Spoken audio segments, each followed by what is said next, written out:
Ches, consolidate our gains, as they say. So we're at the two dots on Sadi Ches Amud Beis.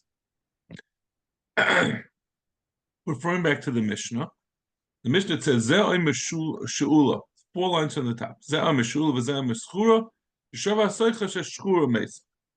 If they have an argument, right, the borrower and the lender, the owner of the chayfet says it was borrowed, and the other one says no, it was schura. So then the seicher, the shemer pikadon makes a shvua that is schura, and then he's going to be potter because of a seicher. A seicher is potter on einzit. Certainly potter on einzit. But we have machlekes whether a seicher is like a shemer sacher or shemer chinam, but he's no worse than a shemer sacher, so he'll be potter. The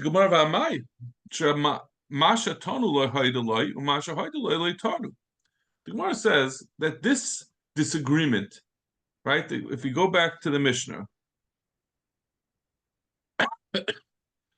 we're talking about a case where there were two animals that were, one was she'ula and one was schura, and they're disagreeing about which one was which. And the lender says the one that died was the she'ula, and therefore it's an oinus and you're chayiv. And the borrower says no, the one that was rented is the one that died, and I'm not responsible for oinus on that one. The Gemara says this is not a regular shvuas hashemrim, where he's making a shvua about the typical shvua shemrim.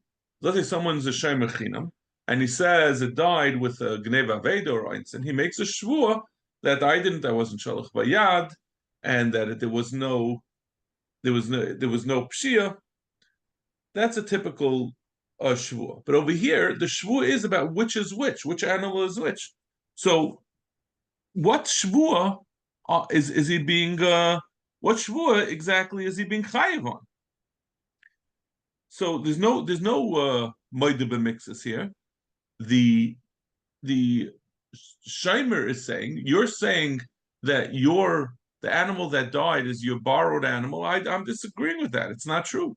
Your borrowed animal did not die. It's the animal that was a schiris. There's no haida b'mixus.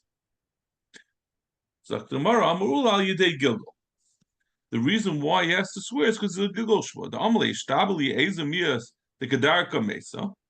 First of all, even according to you, that it's a shemer sacher, you have to make a shvua at least that it's not a pshio or it's not a gneva vaveda, which you'll be chayiv on. So I want you to make that shvua. He'll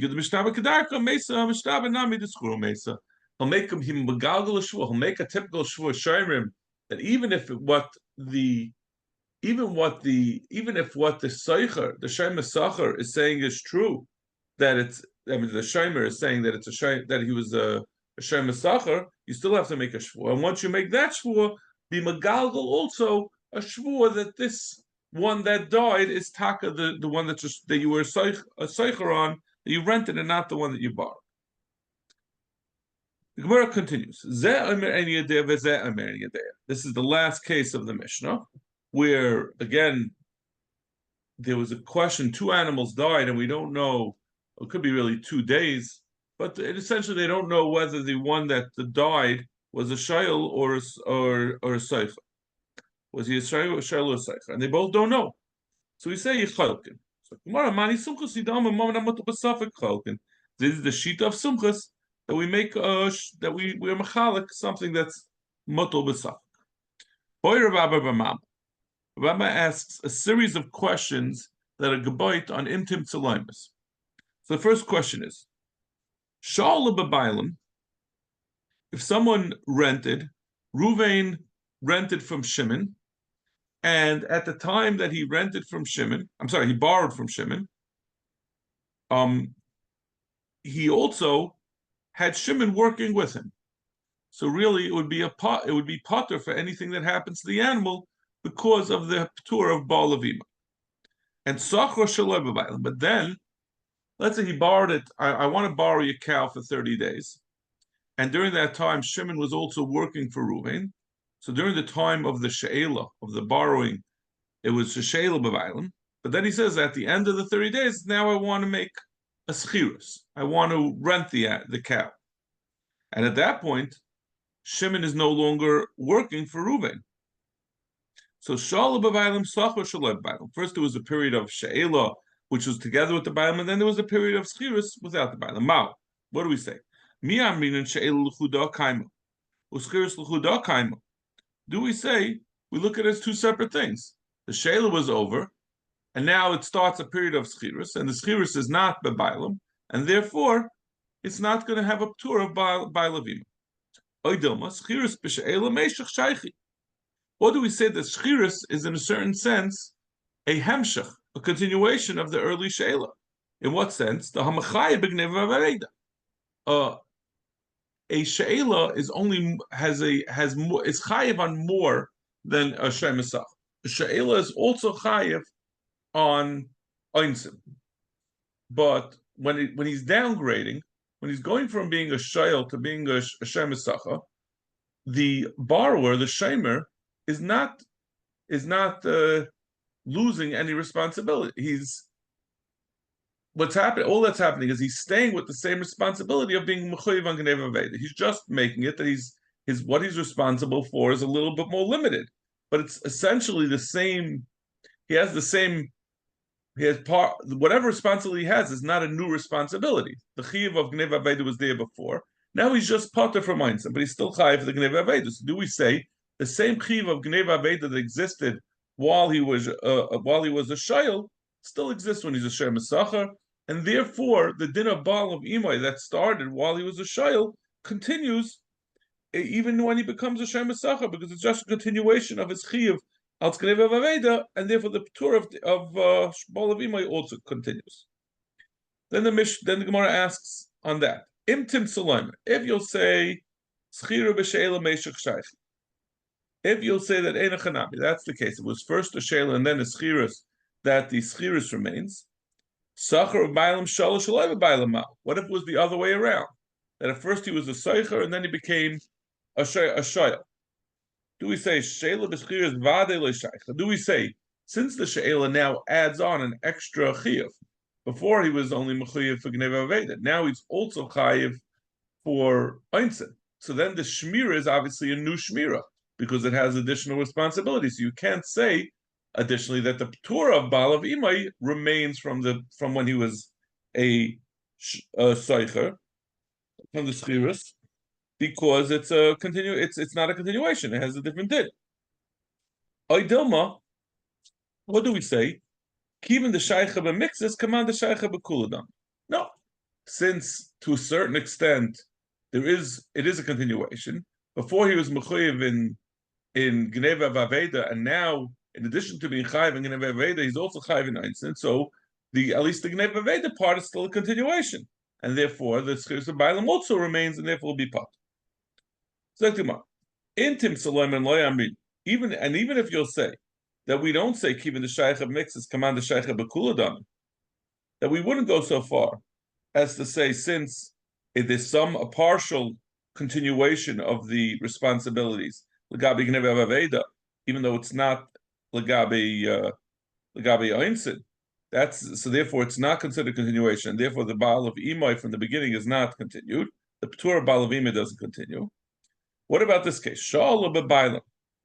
If the shomer borrowed it together with the bailam, and then he had a period of schiras without the bailam, and then he went back and he made a period of sheila. So at the beginning, at the time of the original sheila of bailam, there were bailam imay, and then there was schiras. So we said that when the schiras after sheila, that one might say that's not. Schiras after Sheila is not going to be the same thing, but since he went back to being a Sheila, so maybe that resumes. That's enough of a resumption of his original Sheila that will say that the original Sheila of Bailam now resumes and he's going to pater. So It's very hard to find the place because it's all the same words over again. Do we say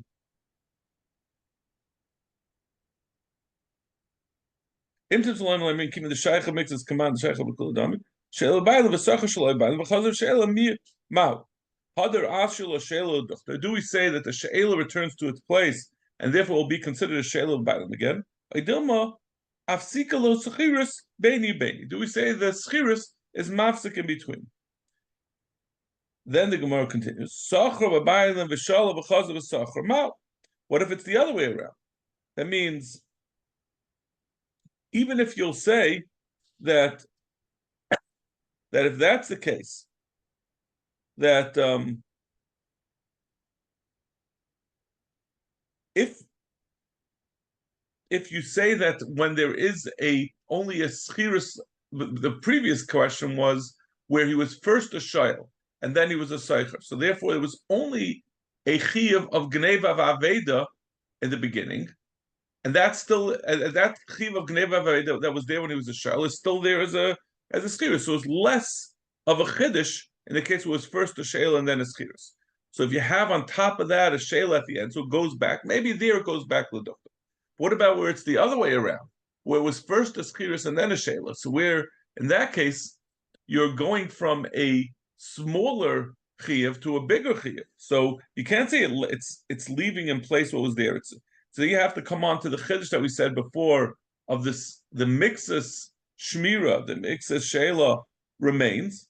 And then do we say that if it comes back again and he makes the schirus like it was at the beginning? What do we say? Mi amin and asil l'schirus l'duchta. Idilma afsika l'sheila beini beini. Take. Well, the Gemara leaves it as a take. Okay, let's quickly just see the Mishnah, so we'll be ready to start the next Amud tomorrow. Hashelas hapara. Someone who borrowed a par of a shochel biyad b'noi biyad avdei biyad shlucha biyad b'noi biyad avdei biyad shlucha shel shoyel. Someone who borrowed a par. Reuven borrowed a par from Shimon.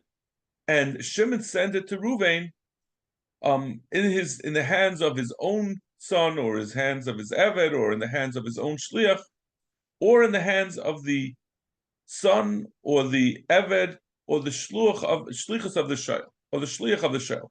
Meaning, even though it says we're sending it in the Shliach of the Shayl, we're not talking about where the Shayl told the Shliach, you go and accept this.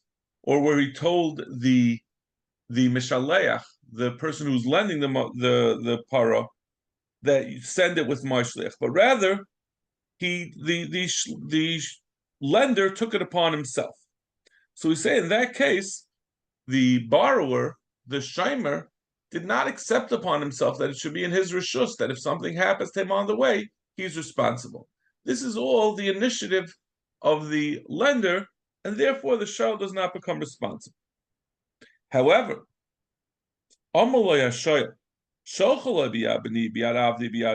if he gave a direction to the lender and he said, I want you to send it in the hands of my shliach or my son or my eved, or you send it in the hands of your functionary, your son or your eved or your shliach. Or, which is really amounts to the same thing, if the lender said, "Hareini b'shalecha lecha b'yad b'ni b'yad avdi b'yad shluchi b'yad bincha b'yad avdecha b'yad shluchecha," in the hands of my child or my shluach or your shliach or my eved or your eved, v'amalei hashayel shalach, and the shayel agreed, he acquiesced to the mashal, to the lender's suggestion, b'shilcha u'meisa, and then something happened on the way, chayiv. Then the shayel is going to be chayiv, because in that case he essentially directed the lender to send it. So therefore, he's taking upon himself responsibility from the time that it was sent.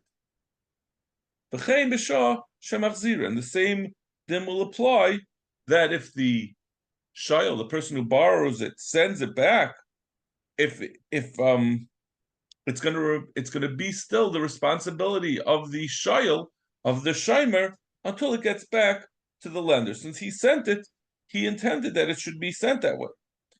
But if the same thing would apply. But if the person who's the mashal, the owner, says to send it, then he's taking upon himself responsibility, and then the shayl is no longer responsible. Okay, we'll stop over here. And Meshem tomorrow, 6:15, we'll continue the next part. We'll probably chazal the Mishnah also. Okay, take care.